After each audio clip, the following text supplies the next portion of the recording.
A very good afternoon, ladies and gentlemen, all our distinguished guests, the members of boardroom community, corporate governance professionals, and workshop participants who are joining me right now. A very, very warm welcome to you. I'm Ritika Jhanji Jagtiani, your host for this very special workshop being organized by IOD India.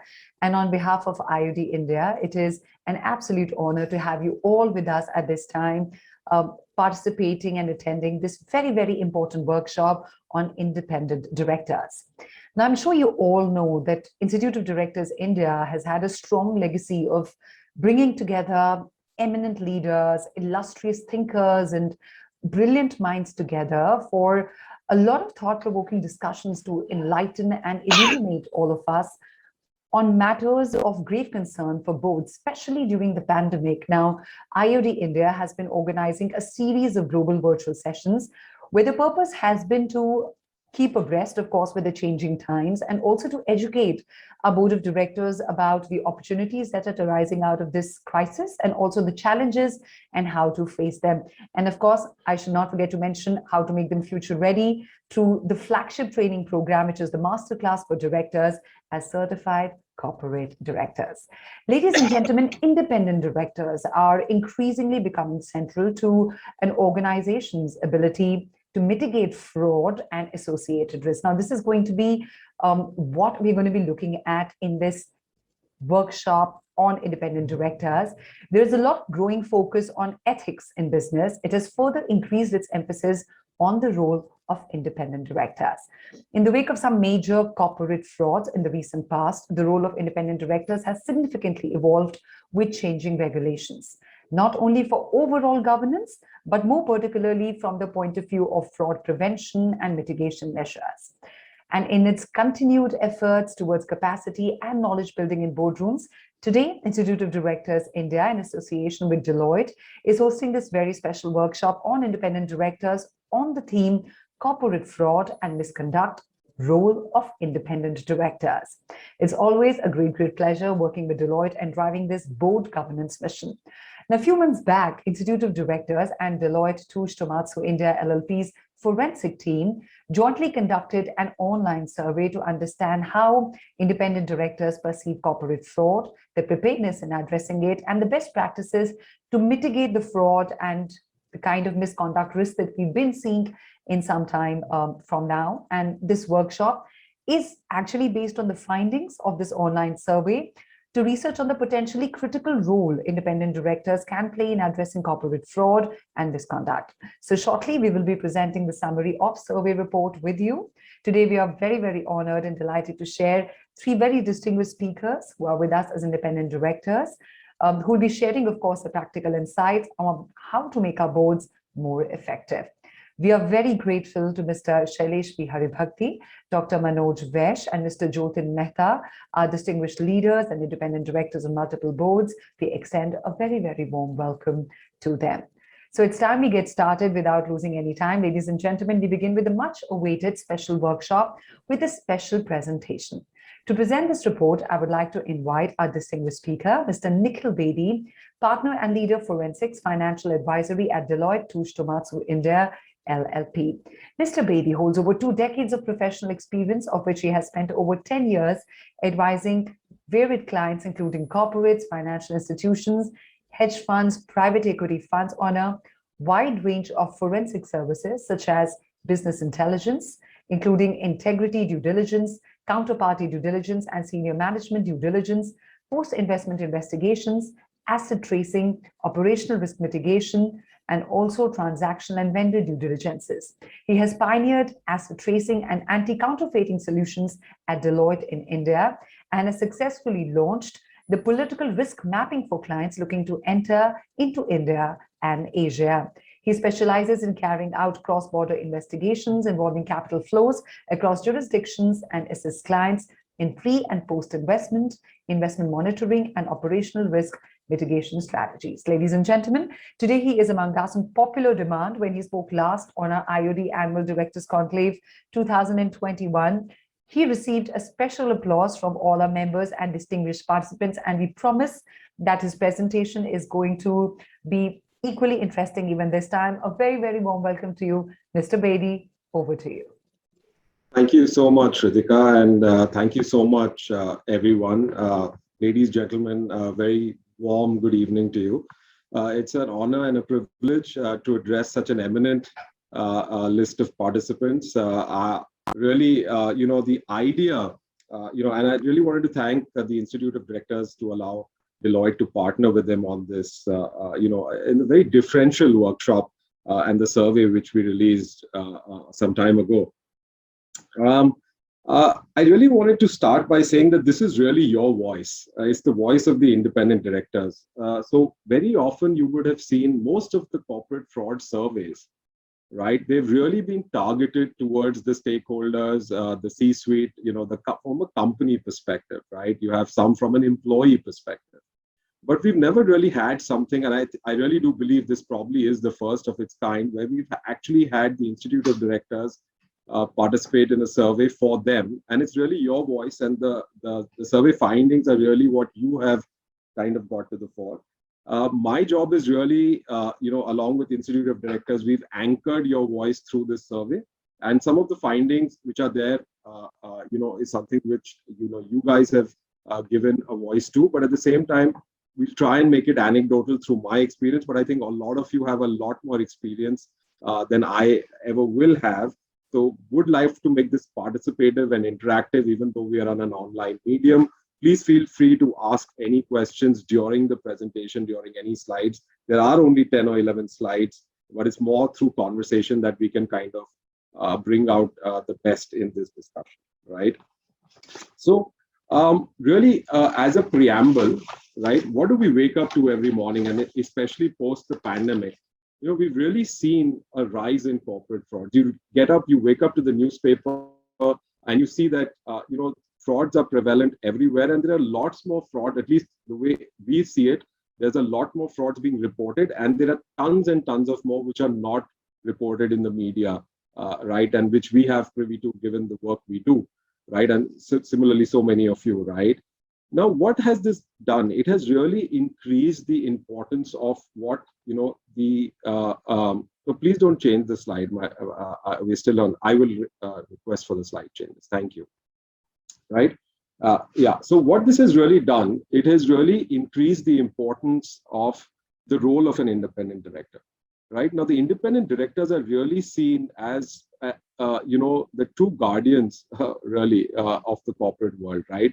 And that's why it is very important for them to be the first deterrent, against any potential lapses. And obviously, everybody cannot preempt everything, but one has to be much more armed to be able to try and see whether such kind of frauds can be prevented, or what are the mitigation strategies, really, right?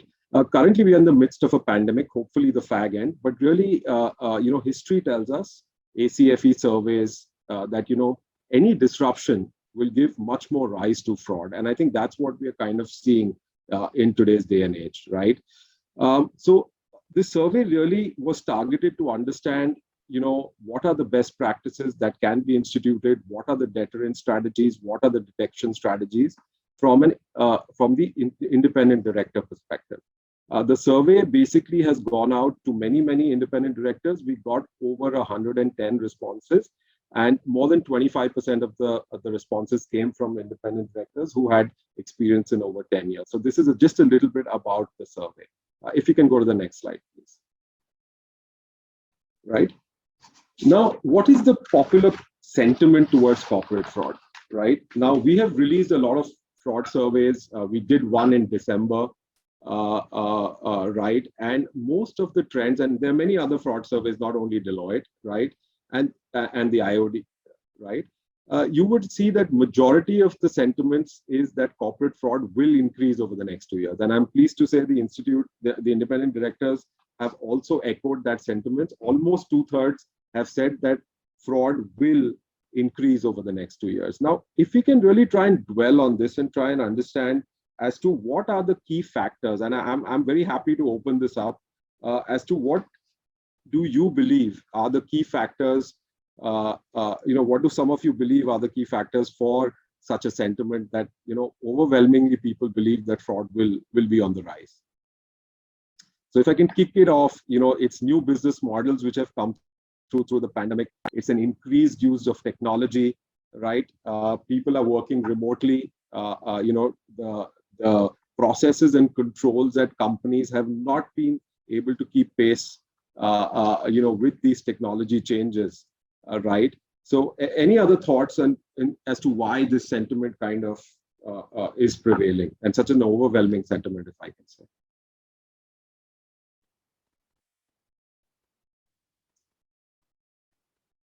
Okay, I'll move on, but please do share your thoughts and comments. It'll be great to hear your perspectives, right? So as I said that what we believe, and through our other surveys, that a majority of our respondents believe that there's large scale remote working, there is technology adoption, and the controls have really not been in pace in line with these changes, right? Some say that given there was an existential threat to businesses, compliance, etc., were kind of sidelined during this time, right? And companies also need to refocus their attention on prevention and detection strategies. Absolutely right, Captain Tapas, that digital governance is not keeping pace with market realities. I absolutely concur to you on the technology point. There are a couple of other thoughts which I can leave you with, and these are my personal thoughts. Is there too much abundance of capital, right? And there is, at least up to a couple of months ago, you can keep seeing these companies getting funded with a lot of capital. Is that one of the reasons there's so much abundance capital, right? While there is a lot of regulatory changes, but is the pace of enforcement and judicial outcomes, are they also absolutely, Pradeep, Mr. Pradeep, disruption, I completely agree, is leading to reduced focus on controls and governance, right? So I'm going to try and keep pace with the chat, but if I don't, please guide me, some of the moderators, right? So I think these are some of the reasons why the sentiment is overwhelmingly in the favor that frauds are going to continue over the next few years. If you can have the next slide, please. Right, so we asked the question on what frauds are most likely, right? Yeah, probably it's a more skew, Mr. Deepak, of liquidity into hands of certain sectors, and where certain other sectors which needed don't get the desired one. Yeah, that's a fair point, right? So we asked the question as to which frauds are most likely to be experienced in the future, right? And the answer is overwhelmingly that cybercrime. And you would have noticed post the pandemic, right? Especially if I can jog your memories, post about September, and it was actually throughout that you had so many instances of cybercrime. We were also involved, and it really caused a lot of disruption, because what happens in cybercrime is that there is loss of reputation, the regulators are after you, your clients are very affected, and they want to know whether their data has actually gone into the wrong hands, and there's a lot of disruption which happens in the business. So this is something which is a reality. I believe this is still continuing, and this will be the largest theme of fraud going forward, given we are moving to the digital and cyber world, right? The second and not the least is financial statement fraud. And ladies and gentlemen, my experience suggests that over the last 6-8 months in particular, a lot of this fraud has come to the fore. Now, our belief is that what happens in a disruption is that revenue cycles, they stop, and what happens is a lot of ugly skeletons, they rear their head, and this is what we see is tumbling out. There is a lot of other kind of fraud, which could be, as I said, vendor, customer, supplier, supply chain fraud. That is something which is important. Another theme which has really emerged is leakage of data, and I think in India we don't pay a lot of attention to this, but we've seen a lot of issues of IP theft, specifically in sectors which are more service-oriented, pharma, right? We've seen places where technology, the IP has been plagiarized, right? Exactly, buy now, pay later, Dr. Robert is mentioning in the chat, right? So I think a lot of this these are the key themes which we have seen, the frauds which are, which are actually happening. And obviously we did this survey and we are showing the results to you. So this is really what is actually a theme which is resonating and with the survey results, right, on the ground.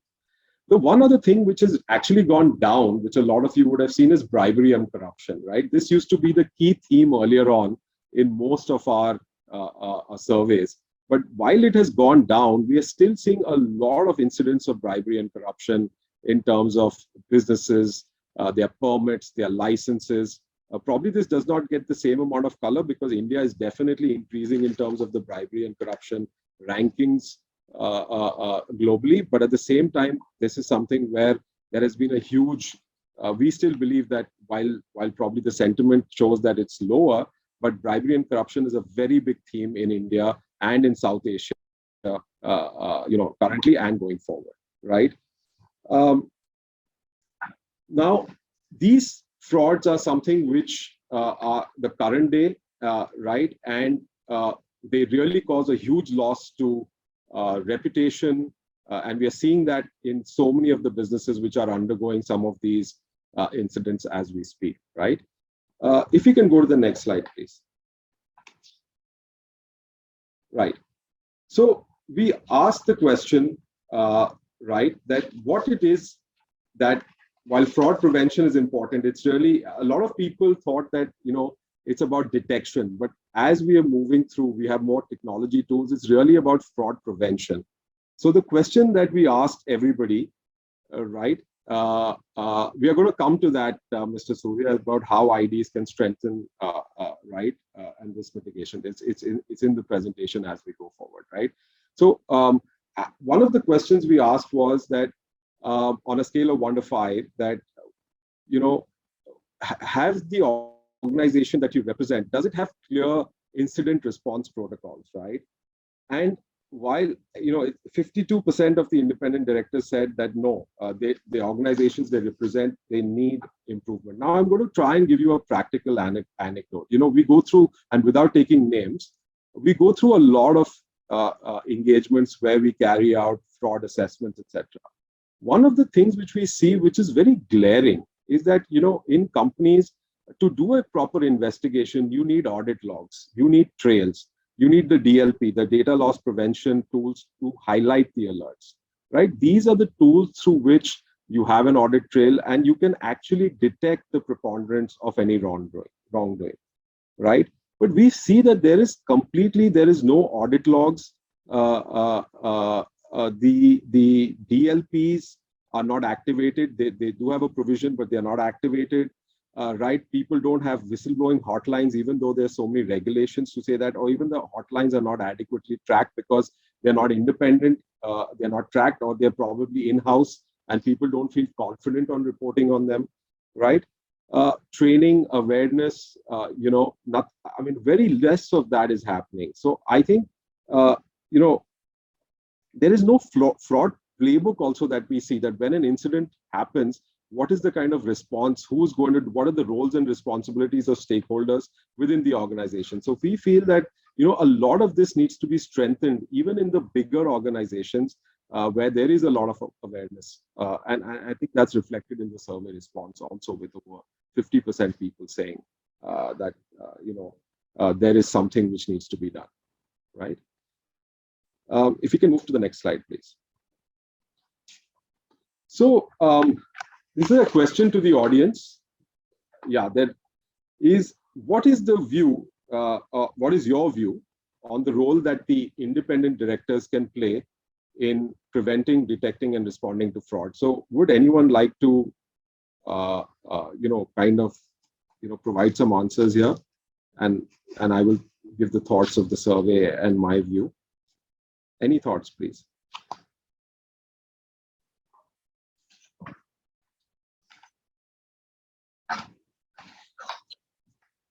Okay, so I'll just continue, and we can keep it open for Q&A. So I think the overwhelming response again is that absolutely 5% of all of you believe that it's a that you can play. And as I said, you really are believed to be the guardian of the capital markets, right? Not only yourself, you have seen SEBI's recent regulation, which is applicable from January 1st.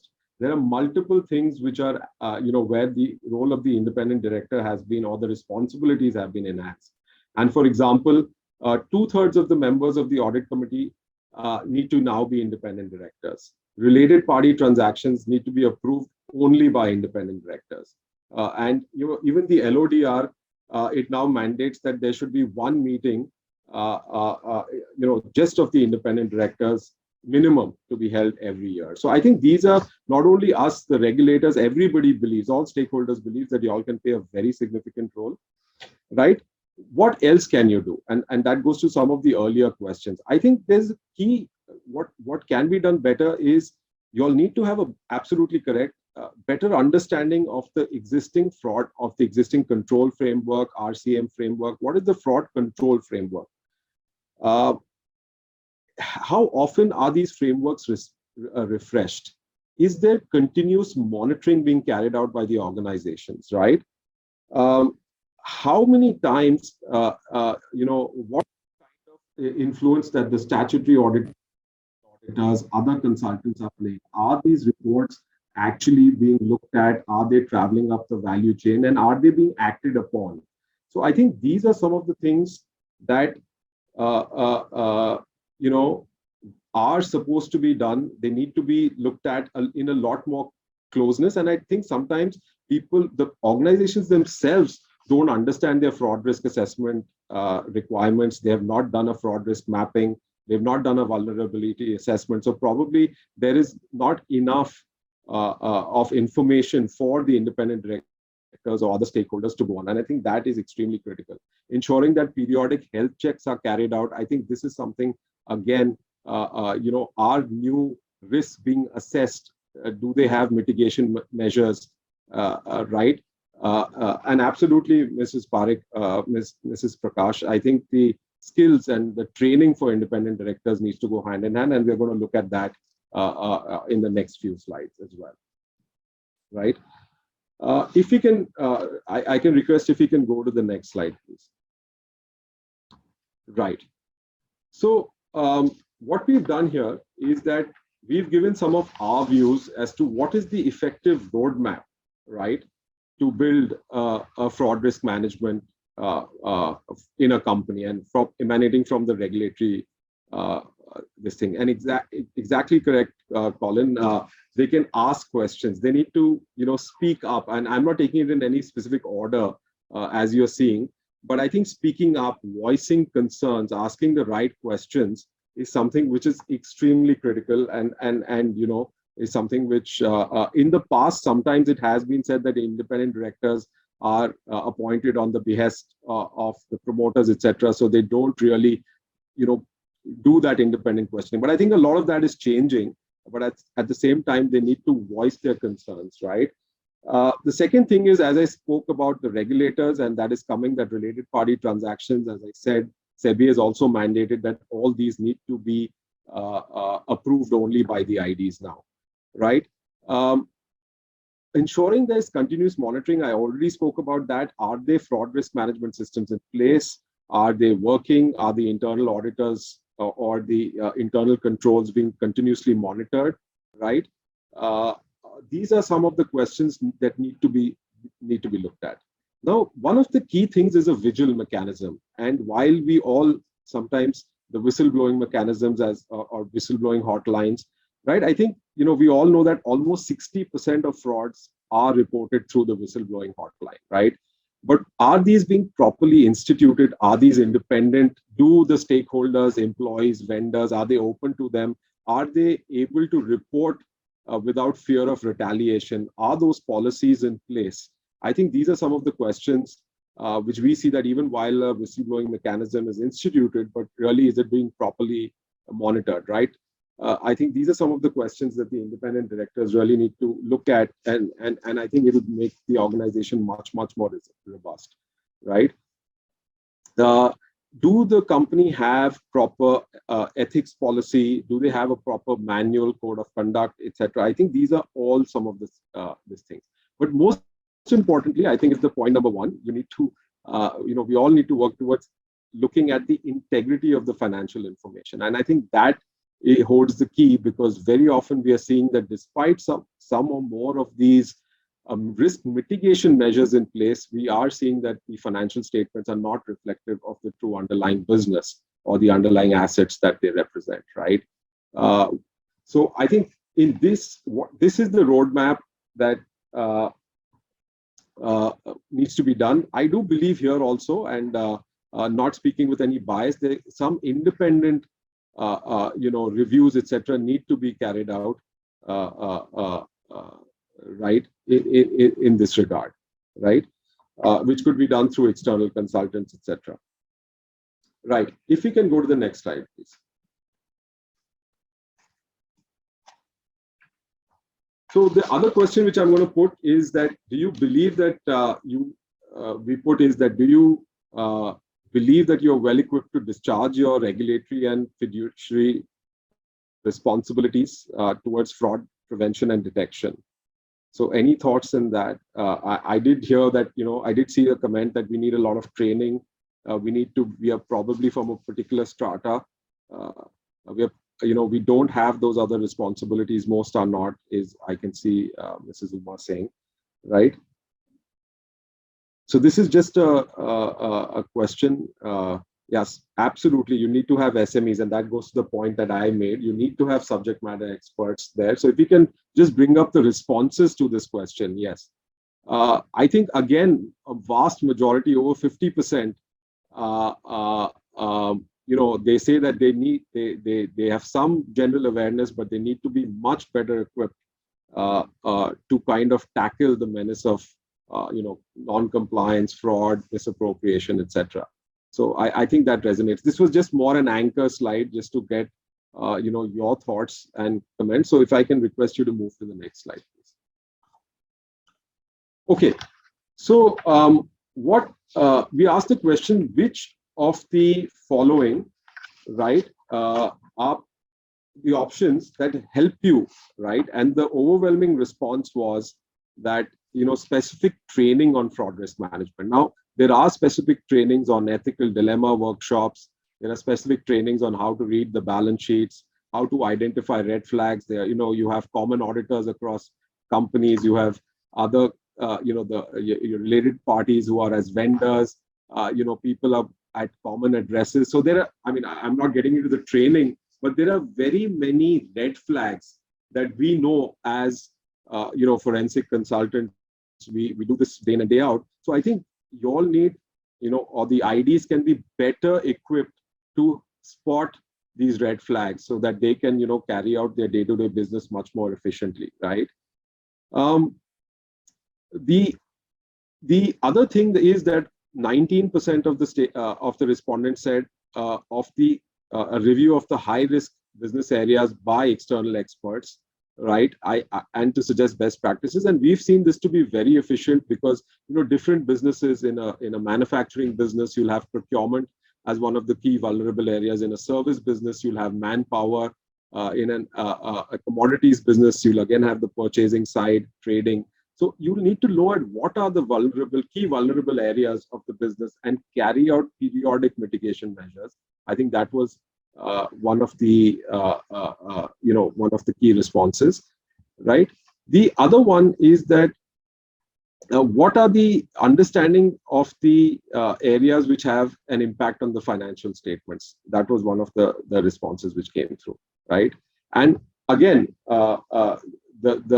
it's very similarly skewed in terms of almost 19% have said the same thing, that increased visibility on the review and monitoring mechanism in place for timely detection. So I think today's day and age, as I said, we are moving from detection of fraud to prevention, and there are many tools on analytics, process mining.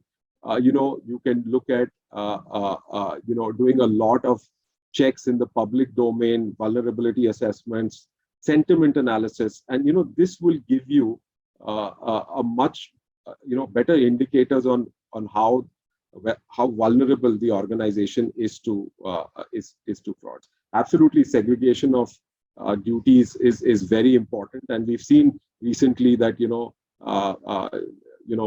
the people who are related are carrying out maker-taker functions, and that really causes a lot of disruption and increases very highly the risk of fraud in an organization, right?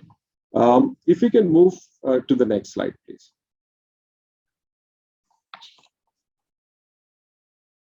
Right. So this is the last slide, ladies and gentlemen, and then we can open it up for any further comments.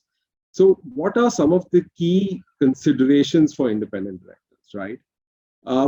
What we believe is, prior to joining the organization, it's very imperative for you and your community to carry out effective due diligence, right? Due diligence may not only apply for M&A and other kind of situations. We need to understand what is the background of the promoters, right? Are they people of integrity? Are they known to do business in a particular manner with certain principles and ethics, right? Do you even carry out public domain check of what are the key issues regarding to that organization? Are there general litigations in the course of business, which is fine, or are there some genuine issues which you may have overlooked? But these days, data is so easily available that one can do a quick Google also, and some few databases to get this answer, right? You can also go onto the public website and see what are the kind of regulatory frameworks. Do they have a code of conduct, a whistleblowing mechanism be in place? Will it be in place? That there is some awareness. What is the level of awareness of the company? So these are some of the things that we believe, right, and you all believe are some of the considerations that can be carried out prior to joining. Then once you join the company, I think obviously it is about being alert, being vigilant, asking the right questions, understanding the fraud risk preparedness of the company. What are the continuous monitoring mechanisms which we discussed, right? Now, the whistleblower policy is again something which I am going to dwell on, right? Very often in a company, you have multiple whistleblower complaints, and not all complaints are always investigated, right? Some could be on preliminary analysis said that these don't go through. But nobody even has a case management. Very few companies actually have a case management tool which kind of monitor what is the number of cases, what are the different stages of the cases, how these have been closed, what is there any other enforcement action, what further action needs to be carried out. So I think that is very critical. A whistleblower mechanism is one of the cheapest tools, right? It really costs nothing, and I'm not saying this with any disrespect, but I think to have that and to have a proper oversight and mechanism, these need to be reported to the board. I would say periodically status updates should be given, because this gives you a real indicator of what is happening in your business. And the true ability of a whistleblowing mechanism, if it goes beyond immediate employees, if you can take it to some of the vendors, etc., though there is a difficulty in monitoring complaints, because there are complaints, a lot of complaints which could come through initially at the time. So you need to have proper training and sensitization, right? Now, what are the actions which can be taken in the case of any fraud being detected, right? And as I said, all complaints may not be something which is to be acted upon. Some could be analyzed, but there are some complaints which lead to cases of financial misappropriation, siphoning of funds, vendor kickbacks, bribery, corruption, etc. So I think we need to see, is there a playbook in place? Are there proper mechanisms? What are the roles and responsibilities if something like this happens? What if senior management is implicated? Very often we see nobody knows who to take approval from. Like if you have the CEO or the C-suite being implicated, really who takes the decisions? Who appoints the consultants? How do you move forward? I think these are things which, you lose a lot of time deliberating, because time is of the essence, right? You need to investigate and do it quickly, right? How do you preserve the information? That is very, again, critical, because sometimes we have, and you all have all seen that there could be destruction of evidence, right? And then seeing how, and the other most important point is to make sure the investigation is independent and unbiased, right?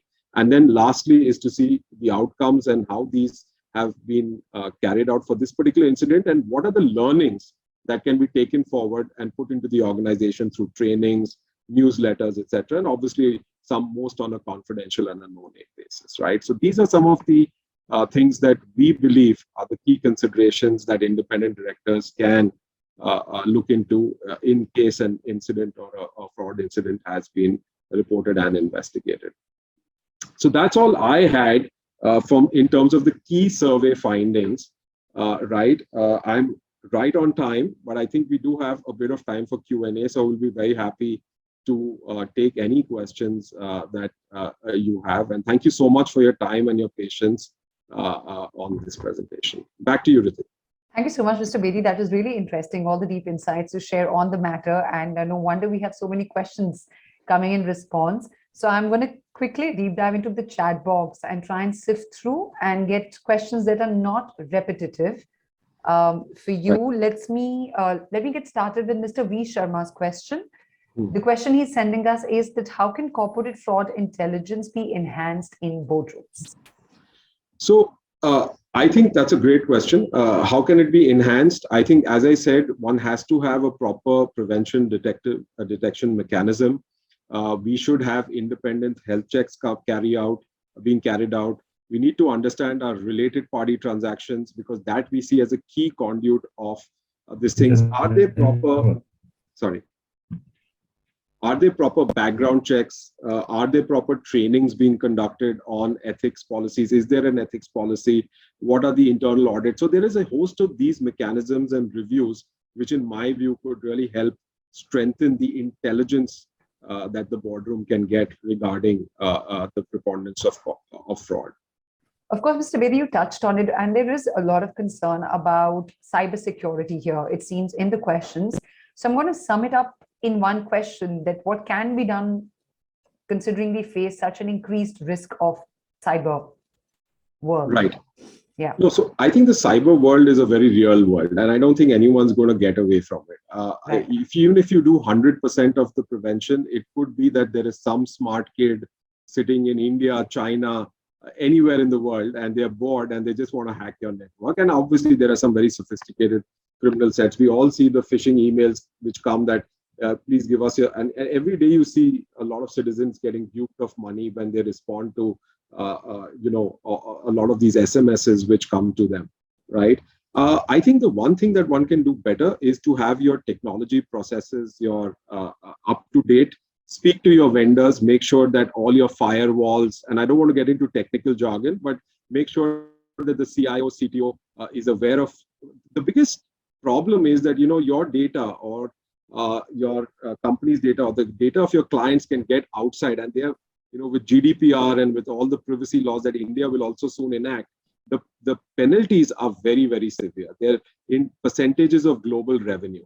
So I think if you can demonstrate to the regulators, even if you've had a thing and if you've had an incident and you've been able to demonstrate best practices, that you did everything, but you still got hit, I think the regulators will always take a lenient view, a much more lenient view than had you not done anything, Ritika. That's the way I look at it. Right. So let me further extend this and take this question from Ms. Shubha Murthy. She's writing that I'm not sure the number of frauds have increased. I feel the number of frauds reported is increasing and is due to many reasons. Some reasons being intolerance to taking things lying around, empowerment as a result of new laws and compliances, levels of communication paved the way through digitalization. What is your take on this? I absolutely agree with Shubha. I think the 24/7 media is very responsible for this, right? I mean, today we announce, let's say we announce anything in our company, and very soon in an hour's time, we get to know of our competitors call up and say, oh, you won a contract or you. So I think today nothing is, I think it's a lot more awareness. It's, the millennials want, I think they are very much more upright. As you said, there's a lot more people, the tolerances are lower, people want detection, but I still agree the number of frauds are going up. My personal view is, yes, a lot more are being reported, but the number of frauds, I went to my personal experience, and I've been to a lot of companies where the CFO, when you go into the meeting, says that no fraud ever reported in my company. And I find that astounding because, it's not possible for anyone in today's day and age to be 100%, safeguarded. But I think that thing is changing. And I do believe that in today's day and age, nothing gets hidden. So that's one of the reasons, as I said, the reporting of the number of frauds is going up as well. All right. Moving further, let's take a question from Mr. Deepak Agrawal. He wants to know, how can independent directors strengthen the audit committees and risk mitigation? Right. So I think, the new SEBI regulations, they do say that the 2/3 will be independent directors, right, in the audit committee, right? I think the other thing is that, how engaged is the audit committee? How many times are they meeting? Are they only taking stock of the financial statements by the statutory auditors? Are they going beyond? Are they looking at reports which are coming in from compliance? Are they looking at any health checks? What is the internal audit responses? Because a lot of times you would see in an internal audit report, there's an allusion to an incident, but it doesn't get kind of categorized or it doesn't get picked up. And actually that was the main trigger for a fraud, right? So are systems talking to each other? I think it's a lot more, coming back to the answer to the question, it needs to be a lot more engagement by the audit committee, not on only matters of statutory audit, but of all other aspects of financial reporting, financial controls, oversight, fraud assessments, etc. That's the view I have. Great. And two very interesting questions coming up your way, Mr. Bedi. One is from Mr. N.G. Shankar. He's saying, how does management combat fraud which occurs through collusion by many parties? Yeah, that's a very good question, right? So, I think you have to have a bit of what we've seen a lot happening is that for collusion happens in employees or it will happen at the vendors, right?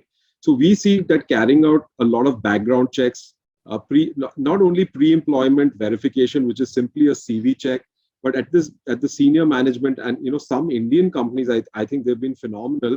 They're getting background checks of all their mid-level management above a certain level, and they need to decide for themselves as to what the critical levels are. And obviously at the C-suite level, very detailed background checks on the integrity. Another thing which is coming through very often is the cultural fitment of the person. They want to know what is the management style of the person? How does he or she deal with all the stakeholders around? So I think that is very critical also, right? On the vendor side, I think, again, very detailed counterparty due diligence. And Ritika, we see very often today, people don't, I'll give you an anecdote. One of the largest technology companies, and, they came to me and they said, we've grown so astronomically in the last few years, and we really don't know our vendors because they've grown with us, but we really don't know their identity. Right, and we probably don't even have their where are they working, what is their business address, etc. So I think it's doing effective due diligence, knowing who you are doing business with. I think these are effective deterrents, Mr. Shankar, on preventing collusion. That is something which we believe really works. It can definitely help to reduce as a preventive mechanism. Very well explained, Mr. Bedi. Moving forward, we have Mr. Prem Nath putting forward a question: how to build the ethical culture in an organization that percolates down from the top, since most of the frauds are promoter related or top management related? Yeah, I wouldn't say I would say they're top management related. I think, I completely agree. I think tone at the top we've heard of enough. I think we need to institute, I think it's all about trust, right? I think there has to be a culture of trust in the organization. And trust is definitely built top down. I mean, if the CEO or the head of the organization is promulgating something, I think the lower down people are very receptive.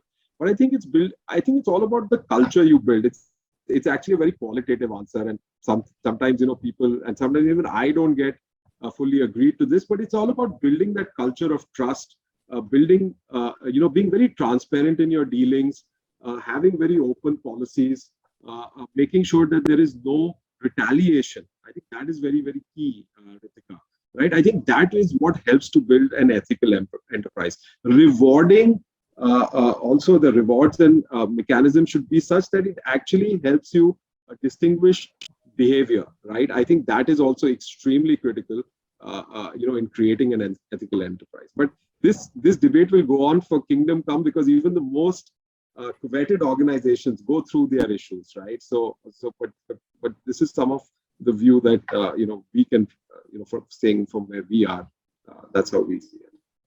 And Mr. Bedi, Mr. R.S. Kanan's concern is that fraudsters are always 10 steps ahead and they keep looking out for opportunities. So we observe that one fraud, it gets multiplied at other institutions at a rapid pace, like one kind of fraud, and then they target many organizations. So how do we share such information and have prevention in place? Super question. Super question. In fact, one of the biggest problems we have is that we've gone and investigated a particular incident. And as a result, if the wrongdoing has got proven, or if the tolerance of that organization is not there, they actually ask certain people to go.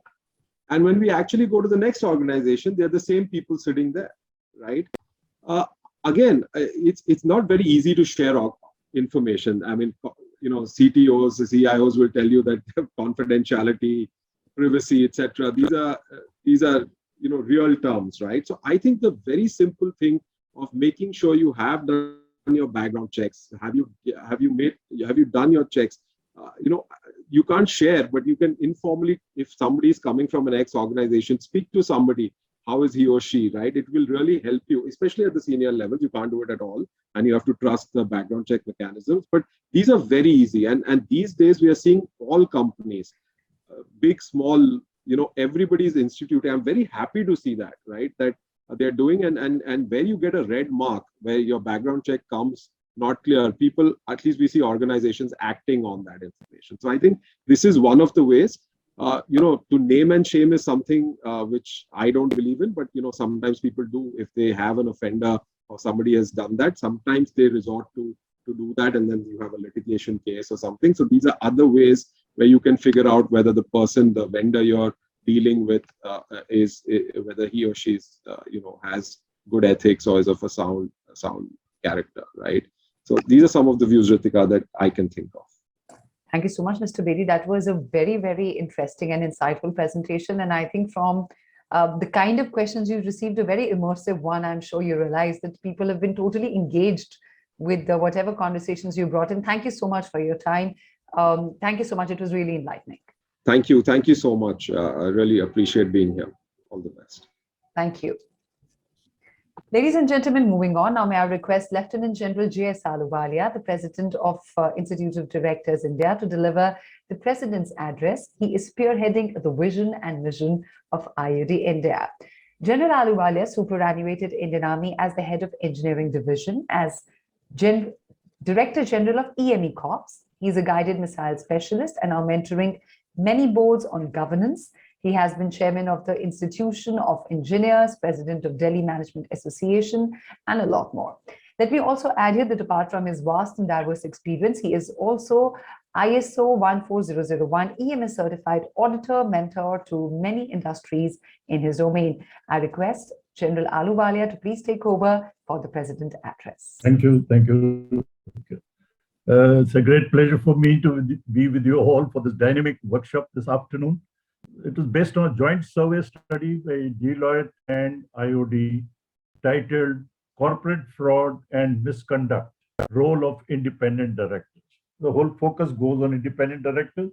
I'm really thankful to Nikhil Bedi, who gave an excellent preview and question answers, clearing all as to what really is required, what is the fraud today, how it is increasing.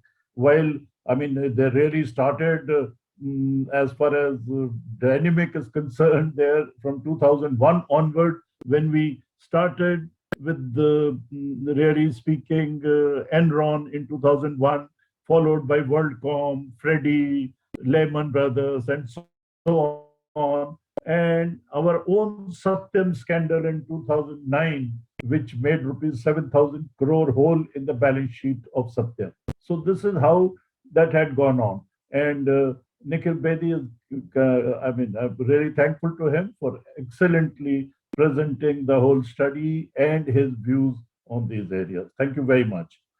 Of course, the fraud really, is explained, refers to the intentional act committed to secure an unfair or unlawful gain.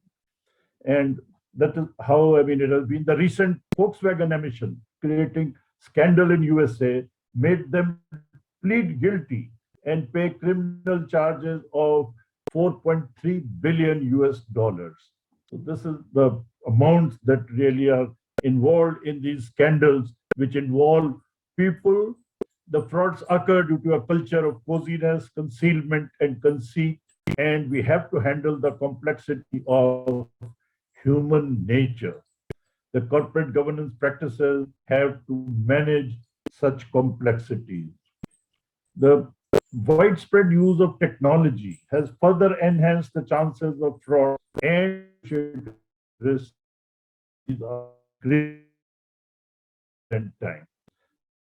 Really start room.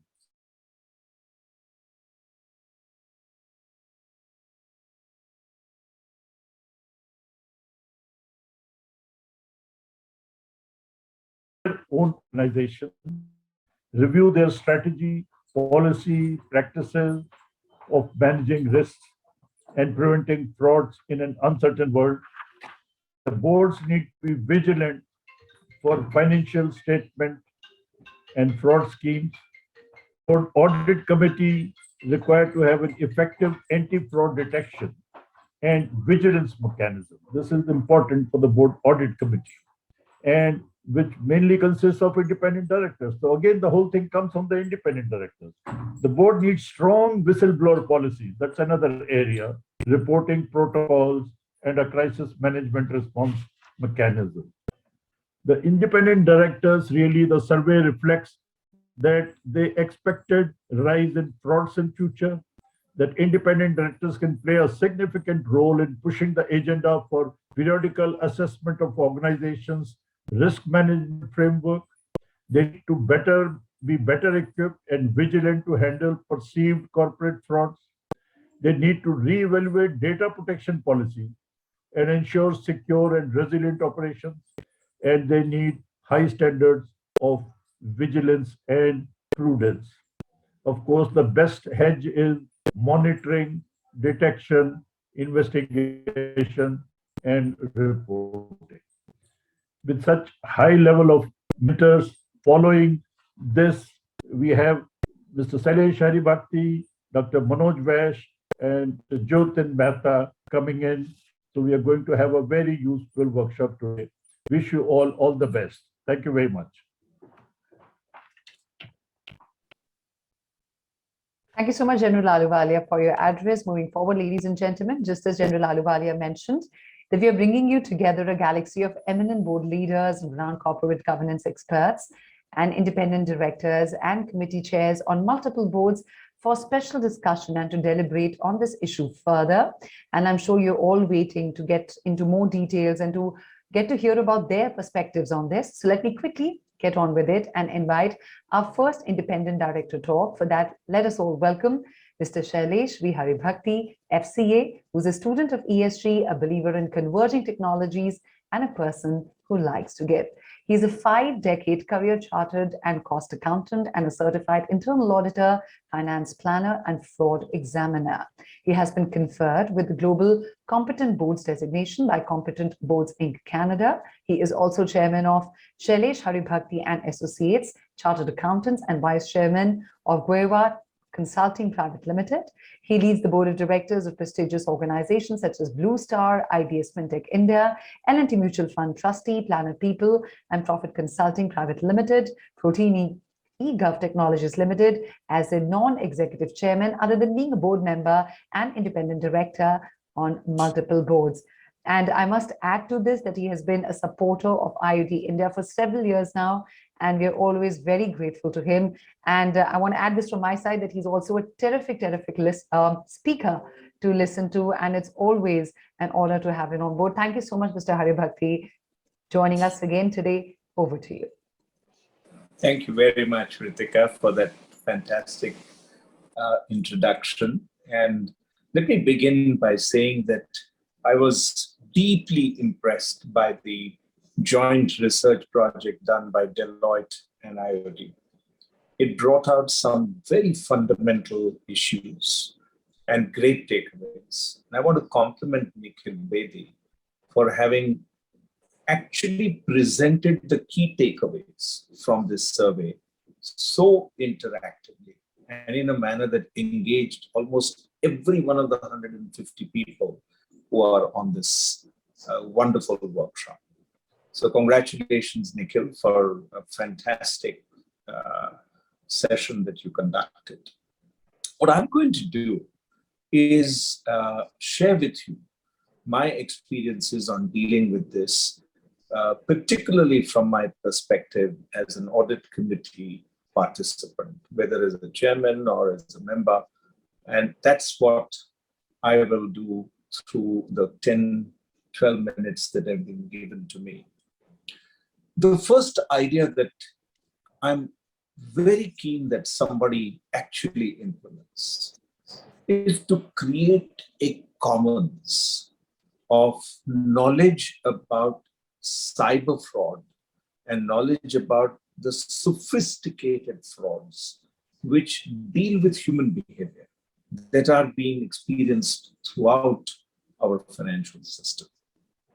And I had shared this idea a little while ago at IIM Bangalore in an academic setting. And it was quite interesting to see that people were willing to place their faith in letting a common regulator, a global set of regulators to come together to curate, process, disseminate, and make available this kind of commons, which will enhance it will be a warning and it will be a sharing of what can go wrong so that people can periodically test for it within their own organizations. So that's one big idea that I would leave for all of you who are participating here to consider.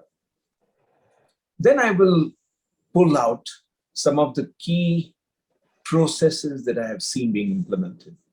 We may think KYC is burdensome, but it is perhaps the most important control that every organization, not just a bank, every organization must establish. If you're dealing with a counterparty, it is your responsibility to know what that counterparty stands for. Red flag. Now, this has become extremely critical. There are several services that are available from reputed organizations, which will enable you to red flag situations in counterparties. And it's critical that you know what red flags are emerging in your supplier ecosystem, in your customer ecosystem, even in your employee ecosystem. And that's something that organizations will have to invest in. Then the testing of handshakes, because everything is today being done electronically. One of the things that I keep telling companies that I can mention this to is stop writing checks. Use the UPI. Make sure that you have appropriate handshake tests. Critical, as was discussed by Nikhil a little earlier, to establish clear-cut policies that everybody has understood, taken on board, and is willing to implement. SOPs, something that was not mentioned, but extremely critical to make sure that for every key operation, there is a standard operating practice. And some of the biggest lessons that we have learned and the corrections that we have put in place are to establish SOPs where internal controls have been found to be deficient. Of course, there is a need to use frameworks and standards, and that creates the whole infrastructure of good control. But no control system today can be implemented without full-scale digitization, not only in terms of its compliance, but also in the escalations, in the pattern recognition, in discovering things that can go wrong and have gone wrong. Most importantly today, we are installing machine learning and artificial intelligence protocols to examine what really was attempted to be done, so that the kind of risk profile that your organization is now evolving into can evolve and can change, and it does change. And as you start seeing the patterns from this kind of intelligence that you gather, data is there. You just need to analyze it and make sure that you can bring value from it. So for a lot of the near miss incidents, we are installing machine learning and artificial intelligence protocols to discern patterns which you should protect against. But let me quickly mention 7 ideas which should create a robust framework for fraud prevention and for making sure that you can, in your role as independent directors and as audit committee participants, enhance situations in the companies that you influence. First, culture may seem soft and may seem a very highly discussed idea, but to my mind, that is the basis. Why is it that you don't hear of frauds from some of the organizations which have extremely strong loyalty cultures? It is because there is a natural way to prevent people from misbehaving, from acting in a way that will be against the interest of the corporation. People will simply reject you. They will instantaneously either stop you, which is the prevention, or report you, which is the detection. And that is why culture becomes so critical to any fraud management framework. It's very important to lay it down. And it's important to lay down, as I said, policies, SOPs, frameworks, standards, adopt them, test them, get people to deeply integrate them into your own working environment. So at one financial services organization, we said that the SOP should not be put in the confines of a manual which is written up. We said on every person's device, the expected way in which to perform the operation must be available. So then there was no excuse that I was not aware of what needs to be done. And that created a huge preventive framework. This is something that I would recommend very strongly. 2, the establishment of a robust vigil mechanism. All the aspects of sight, hearing, speaking, smelling, all must be incorporated into the vigil mechanism. And people should feel protected if they actually decide to blow the whistle. Very critical for this to happen as a culture and as something that audit committees will take the responsibility to make sure that the whistleblower is not punished because they decided to blow the whistle. Third, human connectedness driven behavioral aspects. Now, this is extremely important. More than 80% of frauds are given away in a sense. If you were able to track the changing behavioral patterns of individuals or groups of individuals within an organization, which lead to your knowledge. So let's say that there is a sudden high attrition in, let's say, the procurement function, or let's say the function which is distributing the product, which is scarce. Now that is, and what happens to the emails and the way that people begin communicating just at the time that the separation from the organization happens are very big behavioral footprints that you can track and measure. And we have found that where we are tracking behavioral aspects, the ability to detect frauds goes up dramatically. Of course, prevention is very, very high because people know that this is being tracked and it's going to be looked at. Technology for prevention and for detection, both very critical. I've been a great votary of moving to ecosystem-based accounting as opposed to entity-based accounting, bringing in the concepts of blockchain, bringing in the concepts of continuous auditing through RPA, through algorithms, through bots, through all the new technology that is available. So if people realize that things are immutable once they happen and get recorded, then the chance of manipulating itself goes down. And if there is a continuous auditing mechanism, then you have the best case for mitigating the risk of fraud to actually happen. And that's how I've been at pains to see technology get deployed. Very soon, we will be seeing quantum computing getting deployed in very large entities. Very soon, we'll be seeing the whole privacy issues and the data ownership issues getting full wing. All of that will have to be supported by high tech and high touch. Both are very critical in fraud risk mitigation. Discovery and responsibility allocation. Very important to allocate responsibility for the fraud effectively. You cannot do a generalized sense of going out and talking about it was a system failure. It is critical to identify the persons and weed out the bad elements and make sure that separation happens. No amount of kindness there should be shown. Post-discovery, punishment, also very important.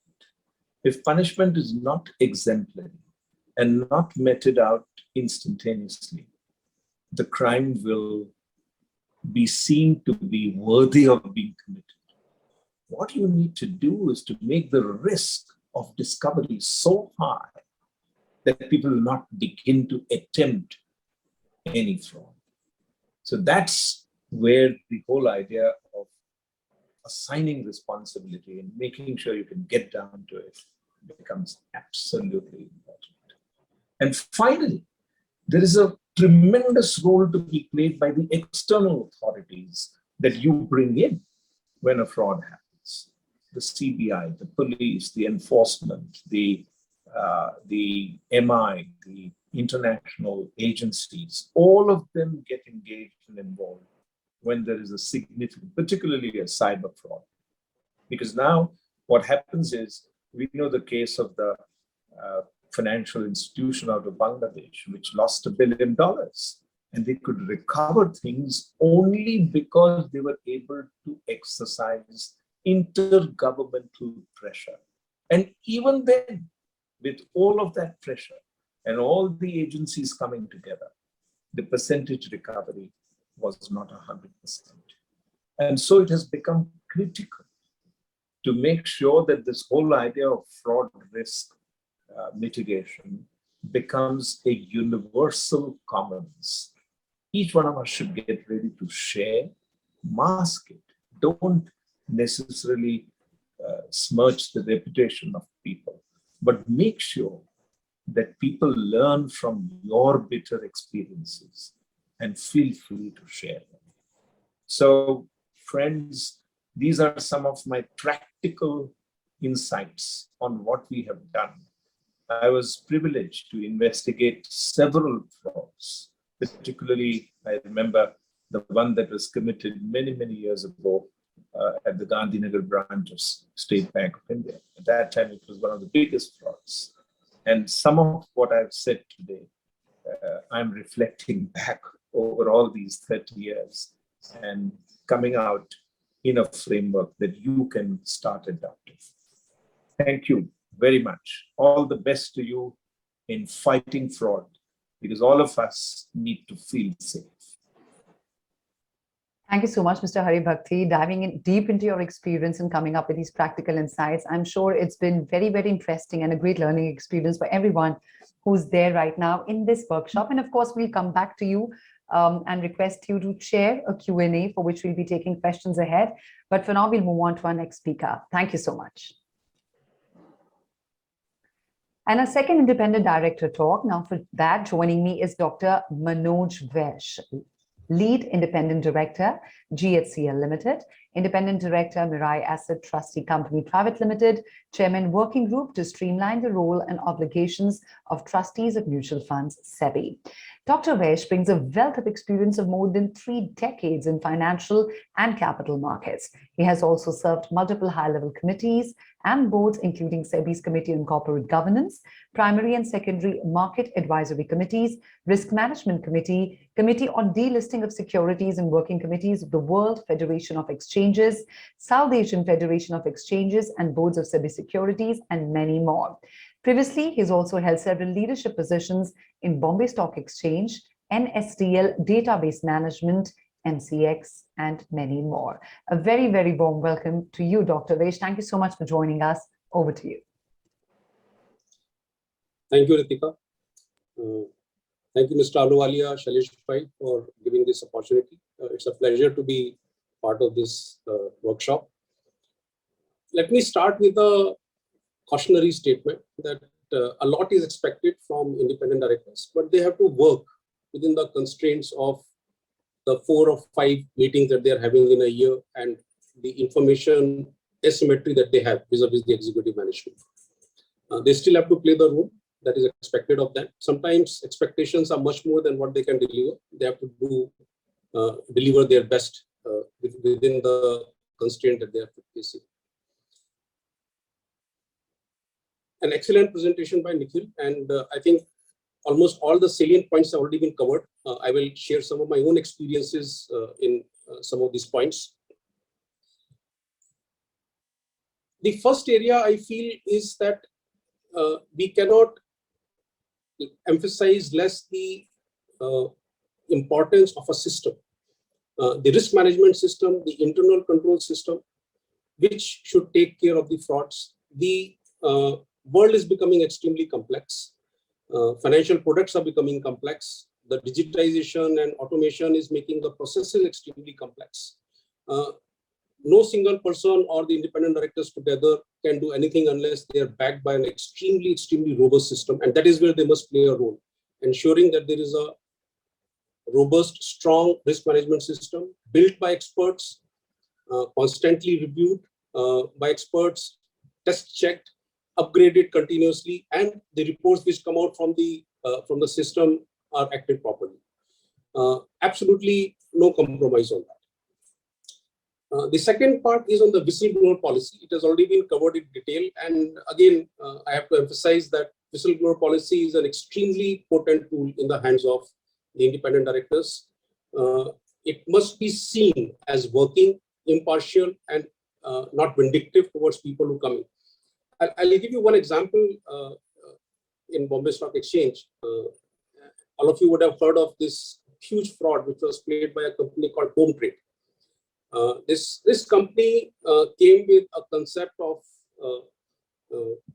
FMFG, fast moving financial goods, and it had endorsements from some of the leading personalities in India, Sachin Tendulkar, Hrithik Roshan, Shah Rukh Khan.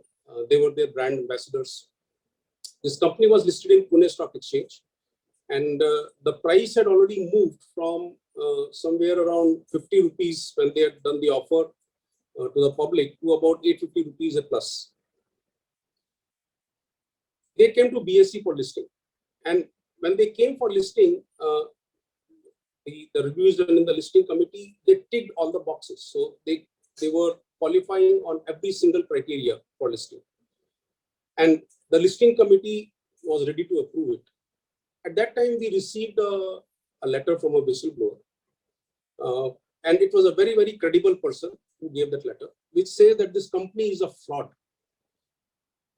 And this company, its accounts are completely manipulated. And giving it a listing will be a great fraud on the investors, because the only reason they are coming is to defraud the investors.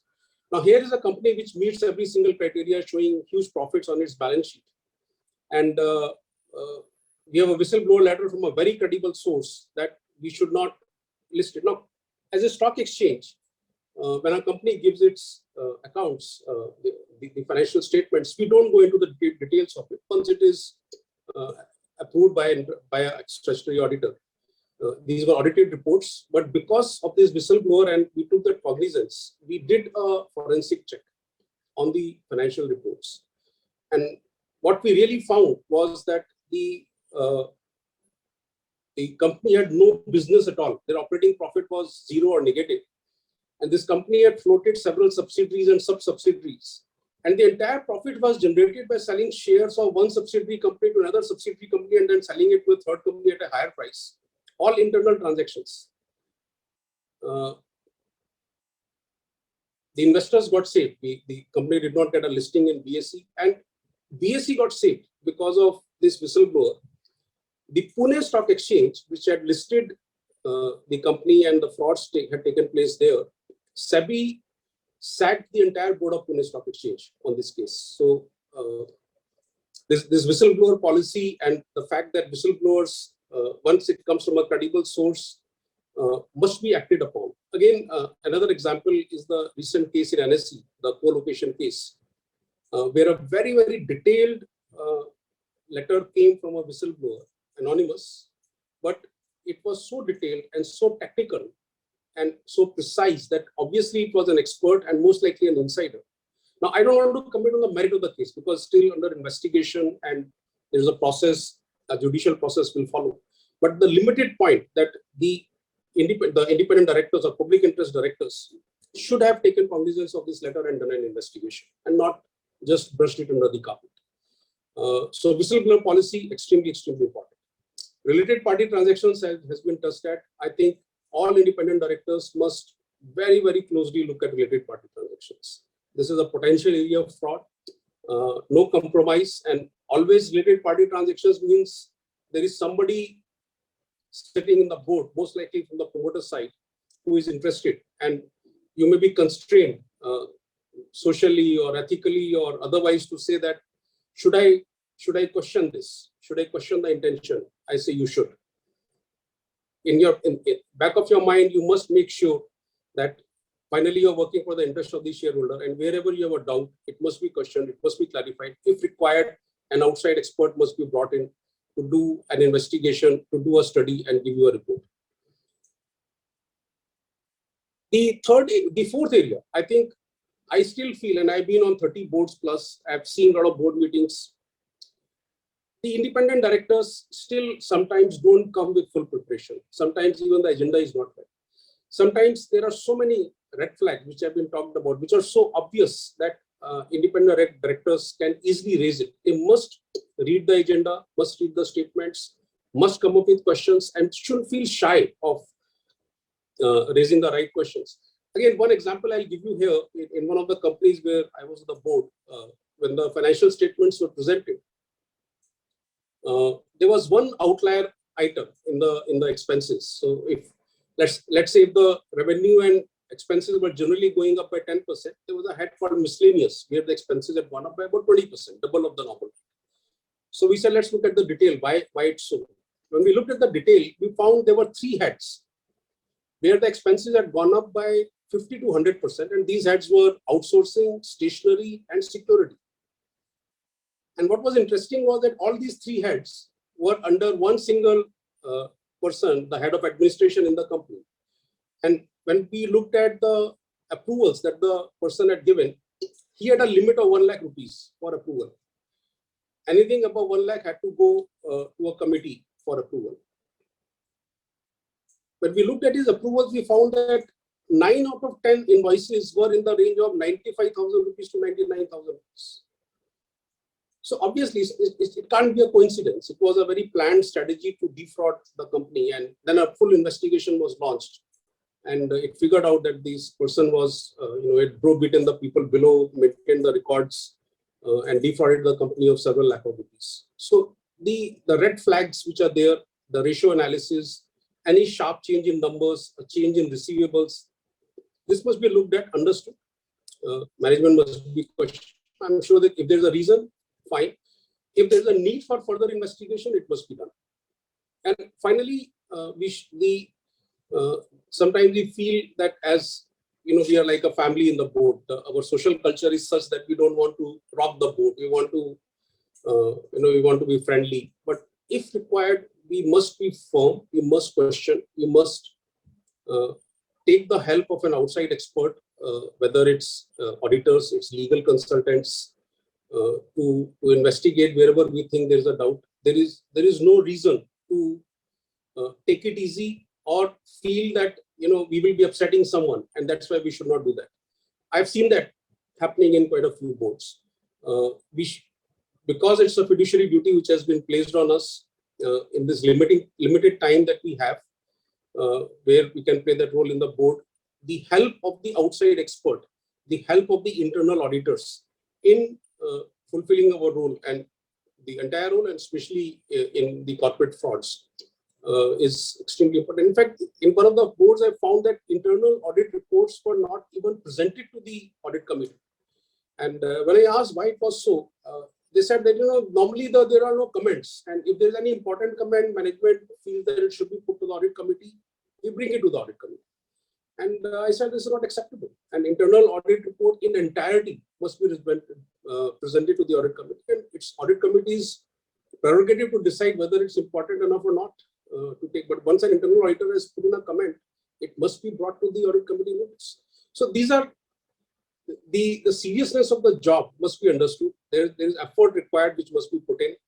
Outside experts help has to be taken. Systems and procedures have to be extremely robust, especially the whistleblower system, for the independent directors to play their role. So I'll stop here and hand it back to Ritika. Thank you so much, Dr. Manoj Vaish. It was really very interesting how you actually exemplified every issue you picked up, going back from your experience, and you picked up the incidents. And I think it was very easy to understand what all can happen. And I'm sure there are a lot of questions, which of course we will take in as we move into the Q&A. For now, thank you very much, sir, for joining us. Thank you.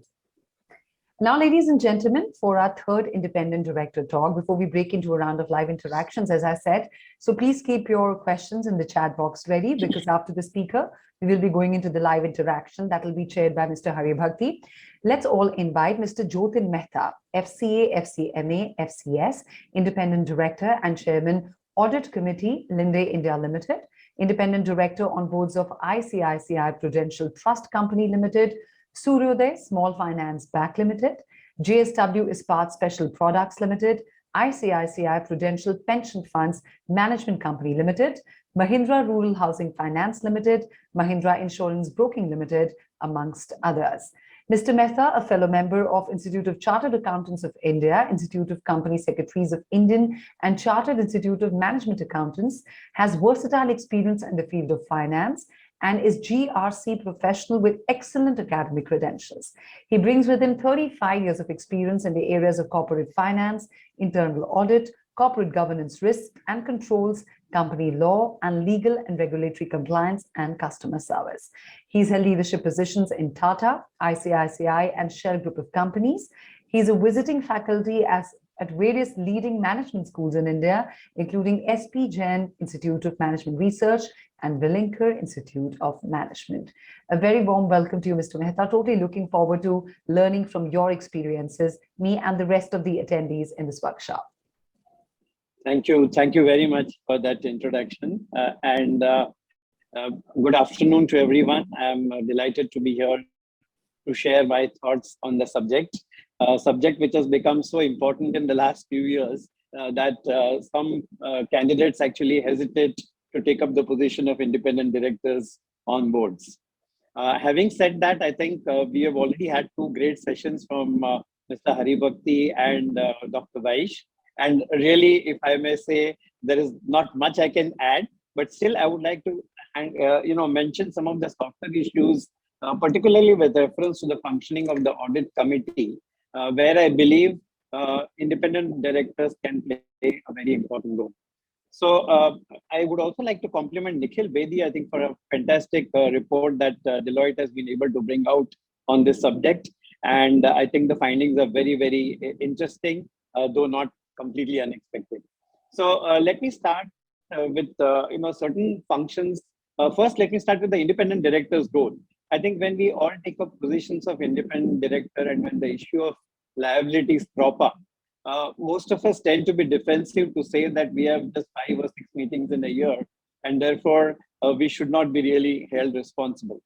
I have a slightly different view. I think taking up a director position on any board is equally important. It's not just those 6 meetings, but I think you need to be clued in with the company as well as with the industry, so that you get a trend of what's happening and where risk as well as opportunities for the company could come in from.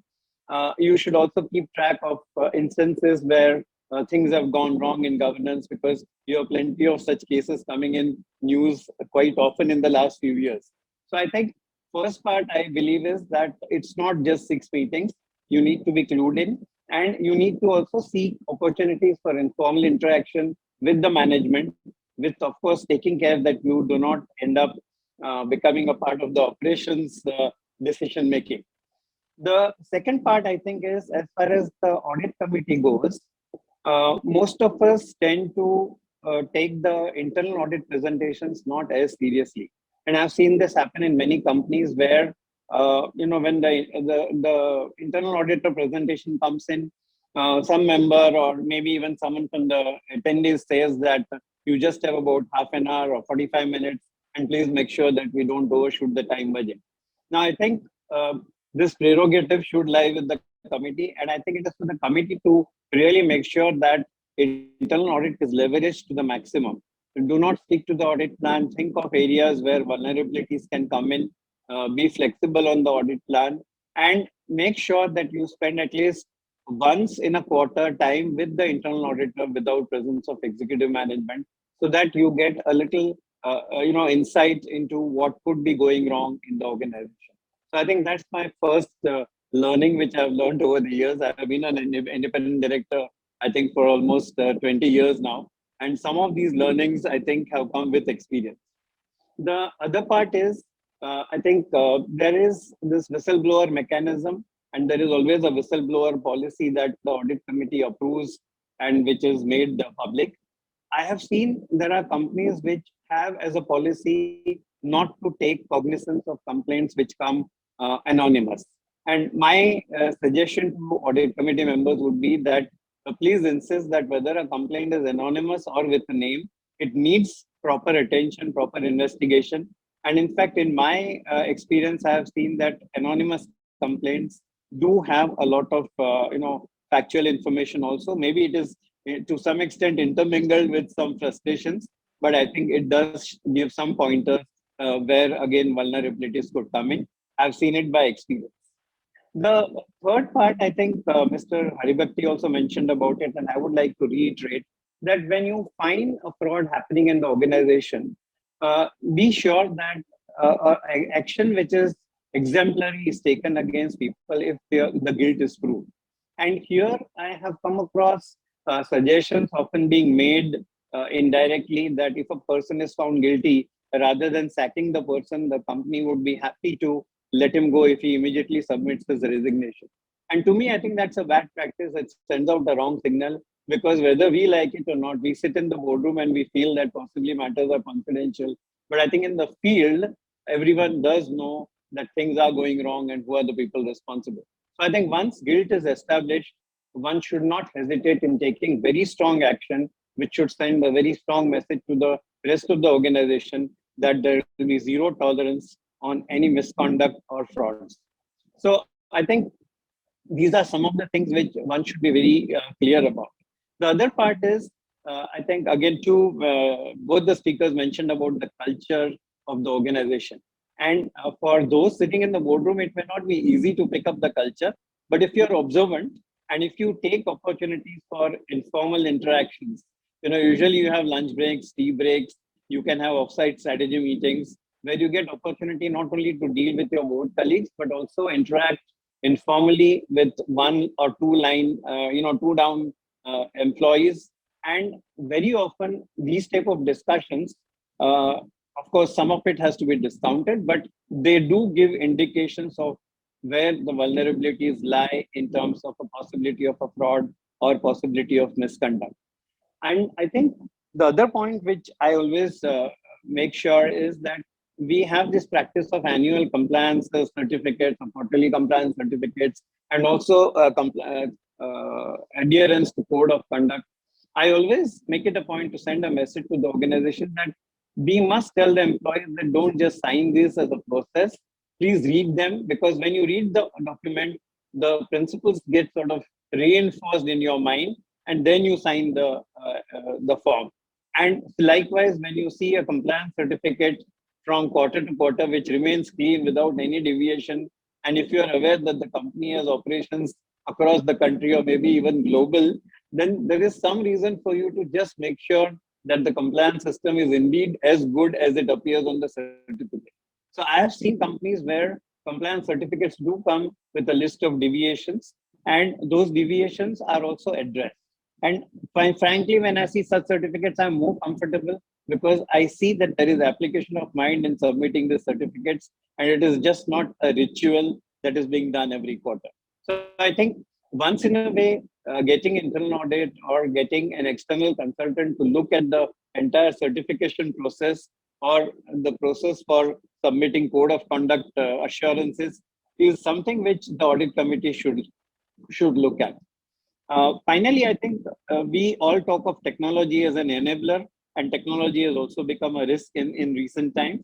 So I think we must make sure that in our audit committee, we have members who are reasonably clued into the technology developments and the risks that are happening in the environment. And especially if you are in the financial services sector, it is very important that you have this type of expertise available. And also, if that is not possible, then I think having the head of information technology or the chief technology officer as an invitee to audit committee proceedings, where we are discussing things on IT security or frauds related to IT, I think that is something which the committee should follow as a practice. The last part, I think, is that we have all to walk the talk. So when it comes to disclosures, when it comes to adhering to the code of conduct, I think independent directors and especially the members of the audit committee should be showing exemplary behavior and make sure that they remain 2 notches above the board, if I may say, so that the organization gets the message. And finally, I think interaction amongst the committees is also important, and particularly in the financial services sector like bank, you have multiple committees. So sometimes there is a possibility that you may not get a complete picture in one of the committees, and when it comes to the board, I think committee matters are dealt with in a very summarized way.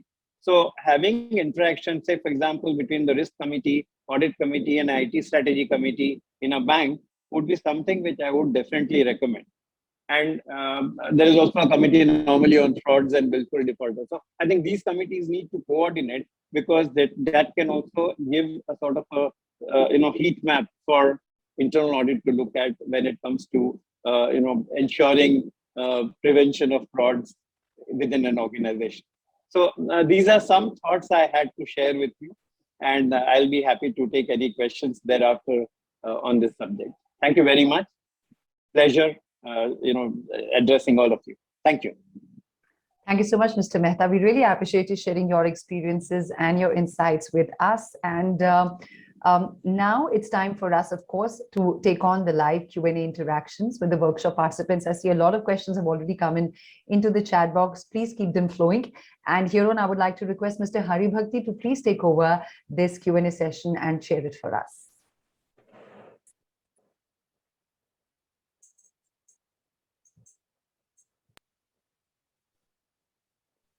What we have heard from the excellent speeches of both my dear friends, Mr. Manoj Vaish and Jatin, are insights, practical insights. And I was writing out a summary, and here's a quick rundown of everything that was talked about.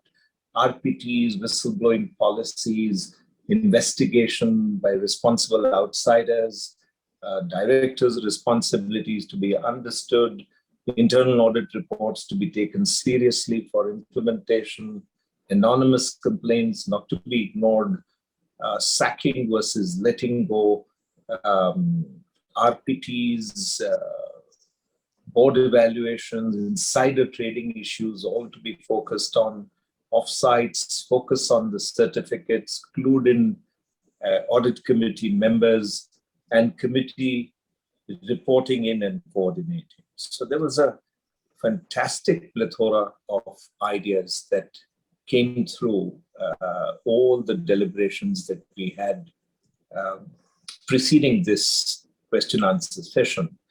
Now, let me turn to some of the questions which very interestingly have been raised.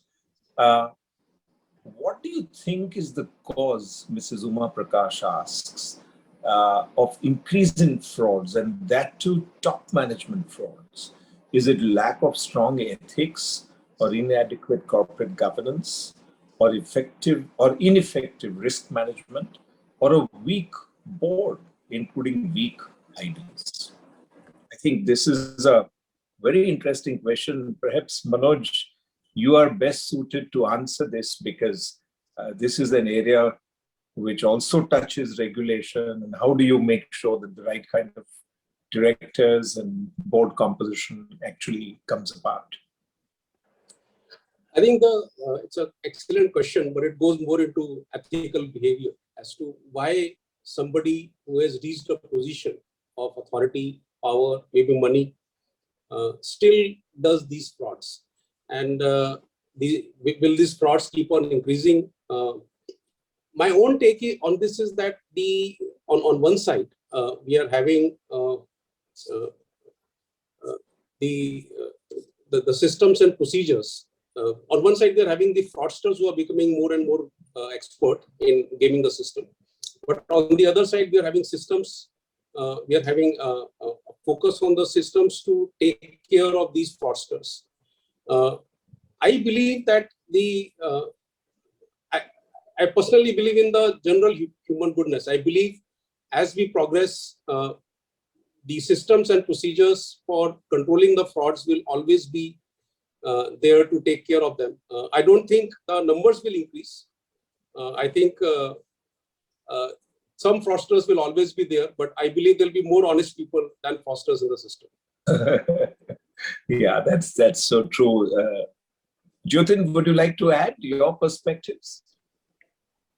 Yeah, honestly, Sailesh, my personal belief is that when it comes to frauds, it is either the thrill of committing a fraud, or it's the greed which are the root causes.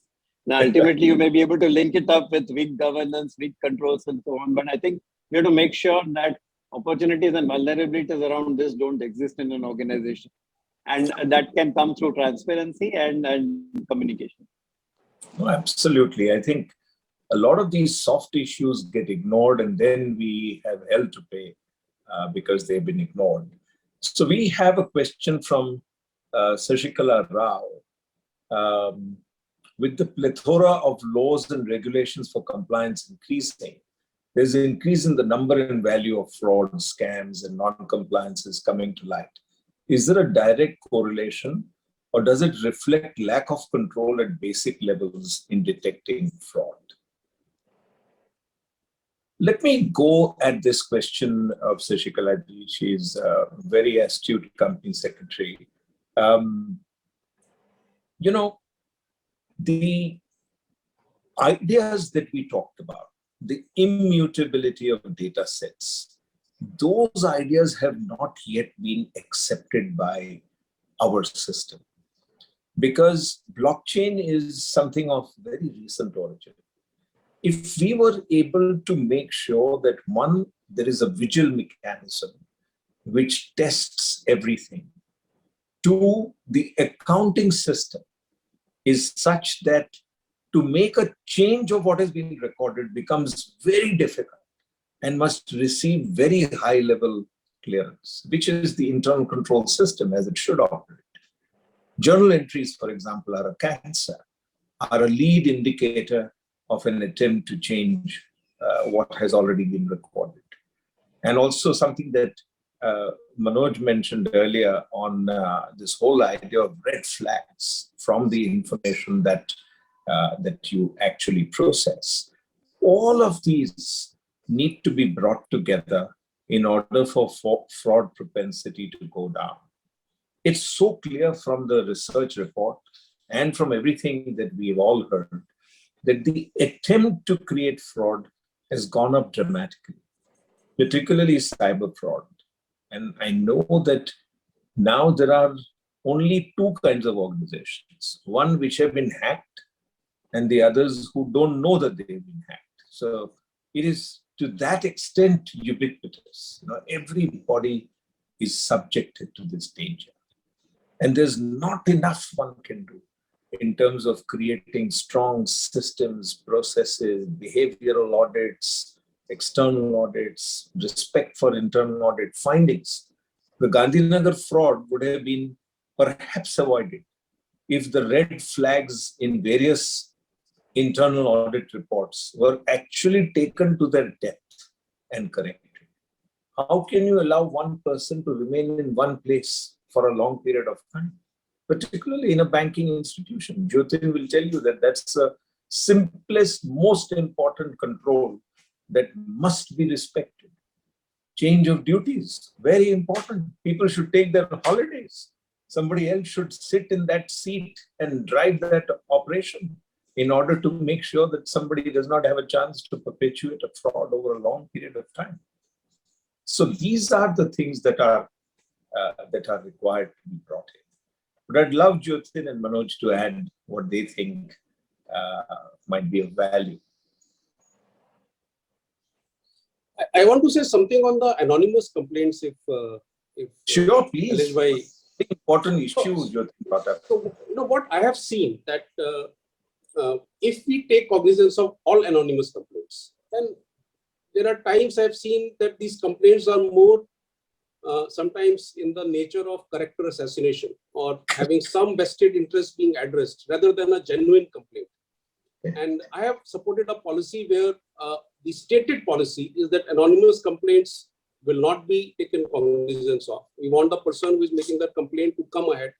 But the internal understanding is that based on that anonymous complaint, if it seems genuine, if it comes with very specific facts, if it's not in the nature of a pure character assassination, then we will investigate.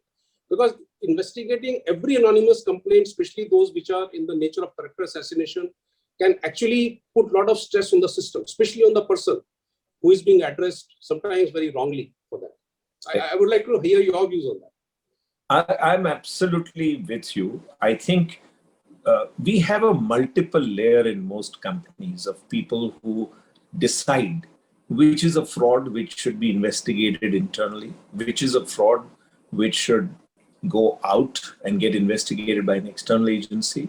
And particularly, there is a very tough deliberation on all anonymous and non-anonymous whistleblower or other communications to decide whether there is some merit.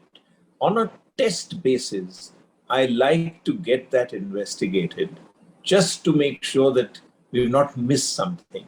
Because no amount of vigilance is sufficient when frauds are increasing at this massive pace.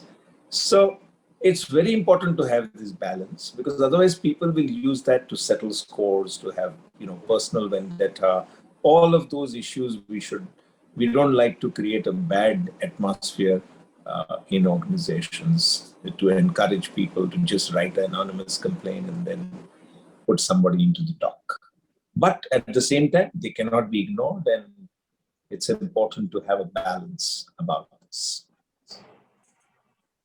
So there's another question. Let me get to the...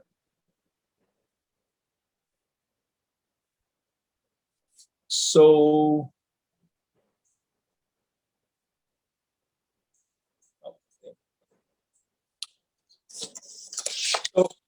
Jyotin, this is a question directly addressed to you by Mr. N.G. Shankar. Regarding compliances, there is a clean certificate given by management at all levels on the one hand, but the internal audit report highlights a number of non-compliances, both minor and major. How does the audit committee deal with such a situation? In fact, I should thank Mr. Shankar, because this is precisely the point I was bringing out, that very often compliance certificate process is, even if they say it is automated, it's usually done in a very mechanical or a routine way in many organizations. And therefore, you end up getting certificates which say we have complied with everything. And then you may have findings or you may not have findings from internal audit which show it otherwise. And that's where if an audit committee is faced with this type of situation, we make it a point to get the management to amend the compliance certificate to say that deviations are not wrong. It's just that if there are deviations, these need to be shared and need to be addressed in terms of remedial measures. So I think that message has to go. And then once in a way, as I was mentioning, there should be a system check to make sure that this process is being done in spirit and not just as a ticking off process. Routine, tick the box. Perfect. Exactly. I cannot agree more with you. I think very well said. So there is one, Mr. VGVS says that complaints should be very specific and not general. There needs to be evidence to be shared. Quite agree with you, sir. Then there is a question on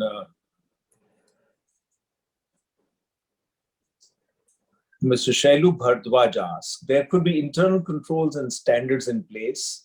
If not, they can be improvised and SOPs can be designed dealing with frauds. But are there any strong internal controls for misconduct? This is a very interesting question. Another question, is cybersecurity very expensive for an organization? Cyber frauds are more tricky and planned from international sources too. What is your advice on this?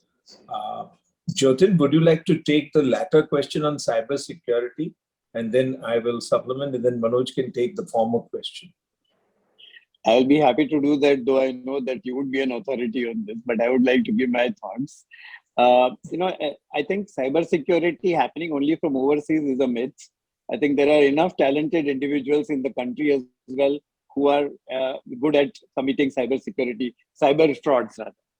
The second part is, I think cybersecurity measures are less expensive than the loss that one can put the organization to if the cybersecurity is not strong enough. So I would always suggest that depending on the scale of the organization, as they say, horses for courses, you should try and scale up gradually. But if the organization is growing, you should not wait for it to grow big enough, because I think someone else will get at it before you can actually put your measures in place. So in short, I would say that cybersecurity, even if it appears expensive, is something which is like a medicine. You need to do it. You need to make sure that it is in place. Maybe you can match it with the scale of operations that you have, the depth of operations that you have. Absolutely right, Jyotin. And I think, people don't realize the stoppage and the disruption to an operation that can take place if somebody can take charge of your operating system, even for 2 or 3 hours. And that can throw out an operation which is an ongoing, continuous running operation so badly. So in fact, I would like to share with you all that audit committees are having special audit committees only to deal with cybersecurity presentations for outputs from ethical hacking. These are the things, the VAPT tests which are being done. People are now beginning to call in certain specialists to come in and do a cybersecurity mock drill and come and present to the board what are the findings, what are the key things that are happening which need to be controlled.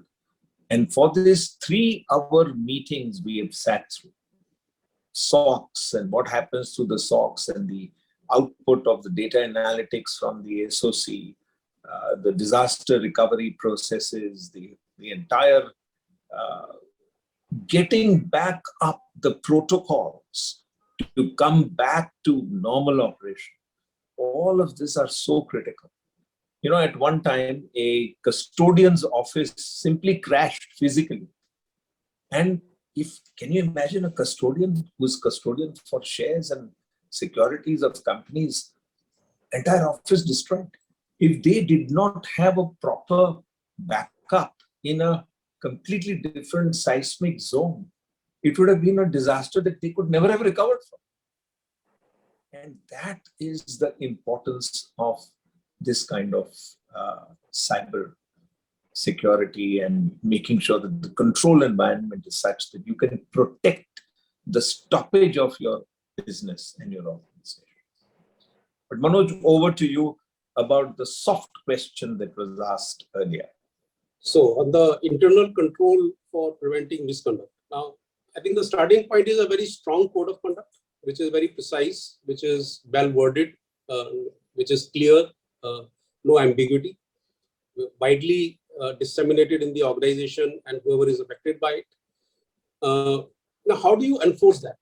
One way, of course, is that we take a self-certification from the key people that they have complied with the code of conduct.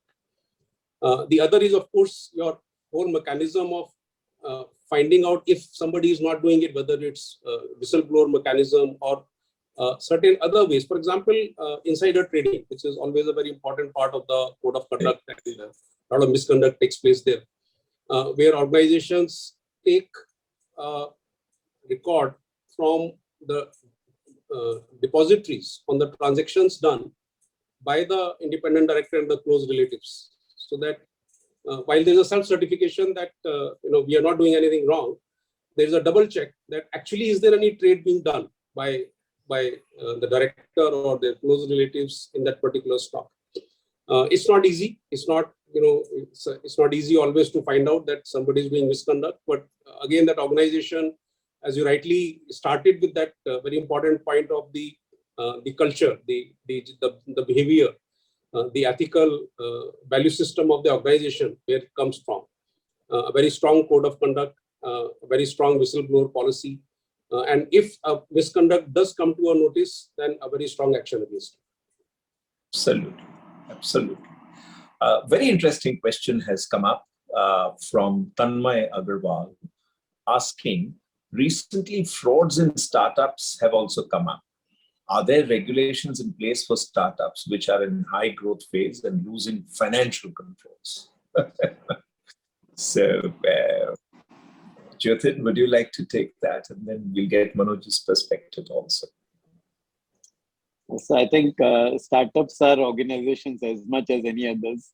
So I don't think there would be separate regulations for it. But I think people who join boards of startups should be more aware that there is a possibility of cutting corners, focusing on growth, not focusing on controls, or doing minimal what is required just for compliance. So I think when you join a board of a startup, I think you need to be more focused on the fact that control environment could be weak, either intentionally or unintentionally. And that's where I would begin if I were to join a board. Though, of course, I have not joined any startup board as yet. Wonderful. Manoj, what would you like to add? Yeah, I think one has to be more careful, as Jyotin has said, the fact that there is no SEBI oversight, there is no, the regulations of SEBI are not typically applying to a startup which are not listed entities. So the regulatory framework is from the Companies Act or the General Law of the land. And the fact that when they grow and the startups being run by young enthusiasts who are more focused on growth than on the controls and systems, sometimes they can get left behind and substantially left behind. Very We true. have seen that happening in organizations. So one has to be more careful. But contrary to Jyotin, I sit on several startup boards and I love my engagement with that community, the youngsters with enthusiastic new ideas. I'm particularly going to share insights from a board of a company which is pursuing the detection of at first stage of cancer. And this is a startup which is in a very interesting area.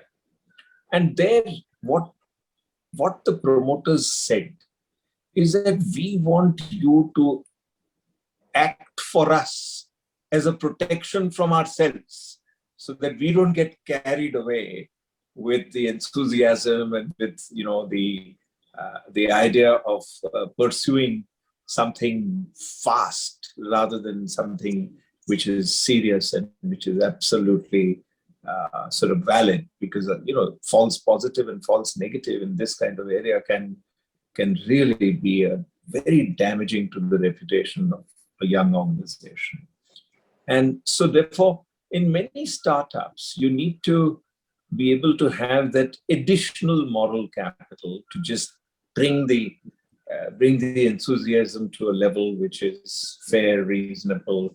It allows the innovation to take place. It allows the growth to happen. But at the same time, you're making sure that there are sufficient systems and processes. And I must say that there's a great maturing of the startup world. I think they are beginning to see responsibility at a very early stage in their journey. And that's what I'm loving to see in the young organizations that are trying to really create completely new ground for us. So it's a fantastic world to be involved in. We'll take the last question from Mr. Deepak Agarwal. He is perhaps sharing something very interesting. He says, enterprise risk management is equal to cognitive decision-making plus ESG plus ERP plus artificial intelligence plus emotional intelligence, governance in totality. How to rationalize the variables for optimized organizational governance within ethical conduct and FRM, fraud risk management. That's Deepak's very intelligent question. Anyone who would like to take it on? I would like to just make one comment, Shailesh bhai. You see, about, I think, 7-8 years back, I had written a small article for the Institute of Company Secretaries for their souvenir, where I had said that, we used to have these excellence models, which... Oh, we lost Jyotin. Oh, God. Something went wrong. Internet issues. Manoj, why didn't you take it up while Jyotin? I think in fact, the entire workshop has really addressed this question, that how do we take care of the various frauds, and whatever measures have been mentioned, whether it's systems or procedures or whistleblower policy or making sure internal audit reports are properly addressed, a very strong code of conduct. So all these fall in place. They are all there to answer this particular question. How do we reduce the fraud? Absolutely. One more additional point I can bring in, maybe on the, if you permit me, is the role of committees, that we should effectively use committees which are already there, and if required for a specific purpose, we need to make a special purpose committee. We must do that. Shouldn't shy away from it, to do that additional work so that one can. In fact, one of the examples of a special committee that I served on was when those exotic derivatives had begun to emerge and people lost their shirt. The company lost more than a few crores of rupees in one exotic derivative going wrong. So the first thing we did, for example, was to make full disclosure, because we all insisted that, look, you will definitely be punished from a reputation point of view about the fact that you first engaged in exotic derivatives, but you'll be even more punished if you cannot make it public and let people know that this has happened. So I cannot agree more with you, Manoj, that it's very important when something dramatically goes wrong, you need to have a special committee to take care of it. And it was very effective. So we've run out of time. Unfortunately, we lost Jyotin again, but I must say this was a very engaging, and all the feedback we are getting on the chat is so valuable. Thank you very much, all of you, for being so engaged. I've never seen this kind of an active chat box ever before. This is just amazing. I'm totally pleased with the way this thing has gone.